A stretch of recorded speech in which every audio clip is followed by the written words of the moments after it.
Hello friends, இன்றைக்கி என்ன சமையல்னா தனி கூட்டுன்ட்டு ஒரு ரெசிபி பண்ண போகிறேன். ஸோ இது வந்து காய் போடாமல் இது ஒரு கூட்டு. இதுக்கு என்ன இன்க்ரீடியன்ட்ஸ் வேணும்னு பார்க்கலாம்.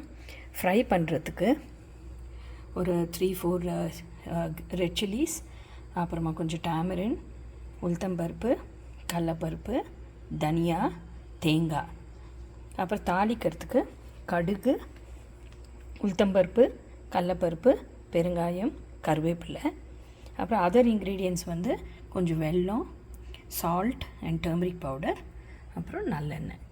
ஸோ இது எப்படி பண்ணலான்னு பார்க்கலாம். இப்போ நல்லெண்ணெய் வந்து ஹீட் பண்ணியிருக்கேன். அதில் வந்து இந்த வறுக்கிற சாமான்லாம் போடலாம். போட்டுட்டு இது கொஞ்சம் நல்லா லைட் ப்ரௌன் வர வரைக்கும் கொஞ்சம் ஃப்ரை பண்ணி எடுக்கலாம்.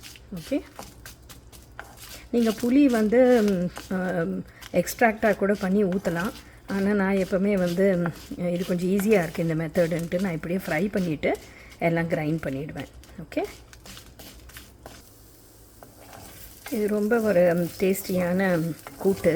ஸோ உங்களுக்கு வீட்டில் காய் எதுவும் இல்லை, ஸோ உங்களுக்கு ஏதாவது ஒரு கிரேவி பண்ணணுன்னா இந்த கூட்டு வந்து பர்ஃபெக்டாக இருக்கும். இதோட வந்து நீங்கள் வெண்டைக்காய் ஃப்ரை, இந்த மாதிரி கேபேஜ் பொரியல், அந்த மாதிரி வந்து காம்பினேஷன் நல்லாயிருக்கும்.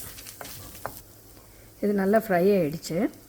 கூல் பண்ணிவிட்டு இதை மிக்சியில் போட்டு நல்ல ஒரு தண்ணி ஊற்றி கொஞ்சம் ஒரு பேஸ்ட் மாதிரி அரைச்சிக்கலாம். அரைக்கிறப்போ நீங்கள் சால்ட் அண்ட் டர்மரிக் பவுடர் போட்டு அரைச்சிக்கலாம். வெல்லத்தை வந்து லாஸ்ட்டில் போட்டுக்கலாம். ஓகே, இது ஒரு மிக்சி ஜாரில் ட்ரான்ஸ்ஃபர் பண்ணிட்டேன். ஸோ இது நல்லா கூலான அப்புறமா கொஞ்சமாக தண்ணி ஊற்றி நல்லா நைஸாக கிரைண்ட் பண்ணிவிடுங்க.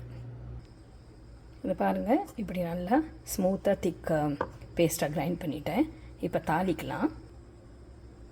ஒரு 2-3 டீஸ்பூன்ஸ் ஆஃப் செசமி ஆயிலில் தான் நல்லெண்ணெய் ஊற்றிக்கோங்க. எண்ணெய் காஞ்சிடுச்சு. தாளிக்கிற ஐட்டம்ஸ் எல்லாம் போட்டுடலாம். கடுகு, உளுத்தம்பருப்பு, கடலப்பருப்பு, பெருங்காயம், கொஞ்சம் கறி லீவ்ஸ்.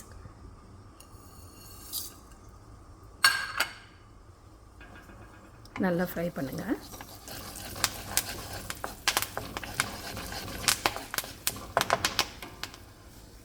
இப்போது இந்த கிரைண்ட் பண்ணியிருக்கோம் இல்லையா, அந்த இன்க்ரீடியன்ஸை ஊற்றிடலாம்.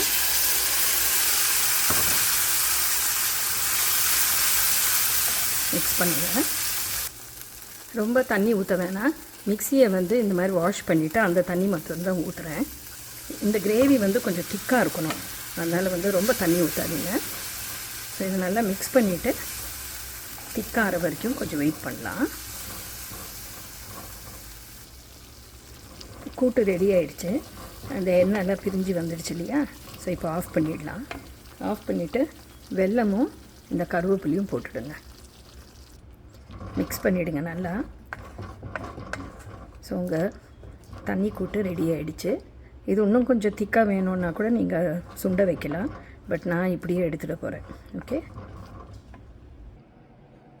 கூட்டு ரெடி ஆகிடுச்சு. ஹாட் ரைஸோட கொஞ்சம் நல்லெண்ணெய் மேலே ஊற்றி என்ஜாய் பண்ணுங்கள். இதோட டிஸ்கிரிப்ஷன் வந்து என்னோடய வெப்சைட்டில் இருக்குது.